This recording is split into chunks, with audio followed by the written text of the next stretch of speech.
बापरे, काय दिवस आलेत.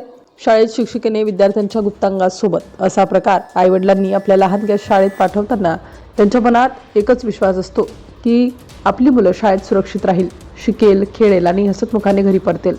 पण जर याच शाळेतून एखादं मूल घरी परतलं आणि त्याच्या तोंडून अशी गोष्ट समोर आली की ऐकणाऱ्याच्याही अंगावर काटा उभा राहील, तर उत्तर प्रदेशातील वाराणसीमध्ये अशी घटना घडल्याचा दावा करण्यात आलेल्या एका घटनेमध्ये अनेकांच्या मनात असे असंख्य प्रश्न त्या घटनेमुळे निर्माण झालेले आहेत. नेमकं त्या वर्गात असं काय घडलं होतं की एका निरागस मुलासोबत असं काय झालं की संपूर्ण परिसर हादरून गेला. ही घटना एका अतिशय लहान मुलाशी संबंधित असल्याचं सांगितलं जात आहे. नुकतंच शाळेच्या वातावरणाशी जुळून घेण्याचा प्रयत्न करणारा तो चिमुकला रोजप्रमाणे वर्गात बसला होता. शिक्षक शिकवत होते, इतर मुलं शाळेत शिकत होती, खेळत होती आणि सगळं काही नेहमीसारखं सुरू असल्याचं दिसत होतं.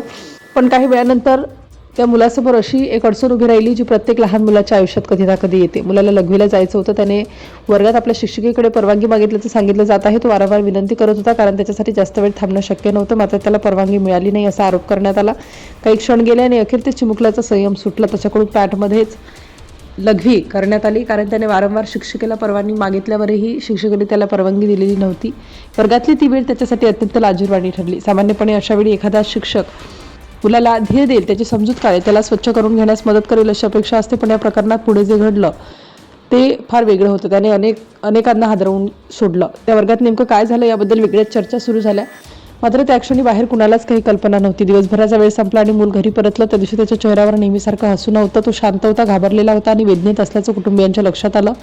सुरुवातीला नेमकं काय झालं होतं हे तो सांगू शकत नव्हता. पण आईवडिलांनी विचारपूस केल्यानंतर हळूहळू त्याने शाळेत जे काही घडलं ते सांगायला सुरुवात केली. मुलाचं म्हणणं ऐकून कुटुंबीय सुन्न झाले. त्यांनी स्वतःच्या कानावर त्यांना विश्वास बसत नव्हता. त्यांनी प्रथम शाळेशी संपर्क साधण्याचा प्रयत्न केला, संबंधित शिक्षिकेशी बोलण्याचा प्रयत्न केला असं सांगितलं जात होतं. पण त्यांना समाधानकारक उत्तर मिळालं नाही असा आरोप करण्यात आला. त्यामुळे प्रकरण अधिक गंभीर असल्याची भावना कुटुंबियांच्या मनात निर्माण झाली.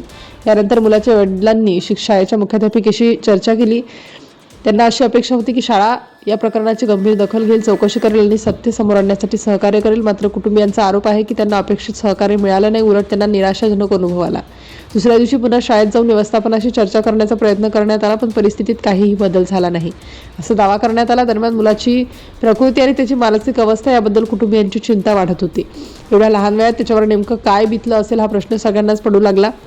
अखेर कुटुंबियांनी पोलीस ठाण्याचा मार्ग धरला. त्यांनी संपूर्ण घटना पोलिसांसमोर मांडली आणि संबंधित शिक्षिकेविरोधात तक्रार दाखल केली. त्यानंतर पोलिसांनी प्रकरणाची नोंद घेत पुढील चौकशी सुरू केल्याची माहिती समोर आली. या प्रकरणाची सत्यता आणि नेमकं काय घडलं याचा तपास सुरू असल्याचं सांगितलं जात आहे.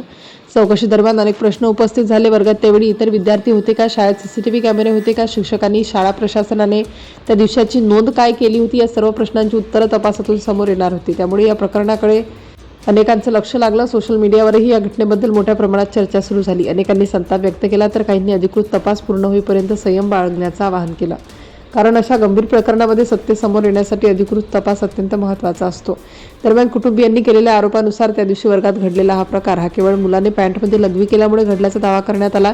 इतक्या छोट्या कारणावरून एखाद्या लहान मुलावर इतका गंभीर आरोप आणि अत्याचार झाल्याचा आरोप समाजाला हादरून टाकणारा ठरला. कुटुंबियांच्या आरोपानुसार संबंधित शिक्षिकेने गॅसवर चाकू गरम करून ते चिमुकल्याच्या गुप्तांगावर हल्ला केला आणि त्याला गंभीर दुखापत पोहोचवली. ही बाब मुलाने घरी सांगितल्यानंतरच संपूर्ण प्रकरण उघडकीस आल्याचा दावा करण्यात आला. या आरोपांची सत्यता तपास यंत्रणा पडताळत आहे. सध्या या प्रकरणाचा तपास सुरू असून पोलिसांकडून सर्व बाजूंची चौकशी केली जात आहे. न्यायालयीन आणि पोलीस तपास पूर्ण झाल्यानंतरच या प्रकरणातील सर्व तथ्य स्पष्ट होतील. त्यामुळे या घटनेकडे अत्यंत संवेदनशील आणि अधिकृत माहितीनुसार पाहणं आवश्यक आहे. एका शाळेत एका निरागस मुलासोबत ही घटना घडल्याचा आरोप आहे. या घटनेने पुन्हा एकदा पालकांच्या मनात सुरक्षिततेचा प्रश्न निर्माण केला आहे. जर हे आरोप तपासात खरे ठरले तर ती केवळ एका कुटुंबाची नव्हे तर संपूर्ण समाजाला हादरवून सोडणारी घटना ठरेल आणि म्हणूनच या प्रकरणातील सत्य शक्य तितक्या लवकर समोर यावं अशी सर्वांची अपेक्षा आहे.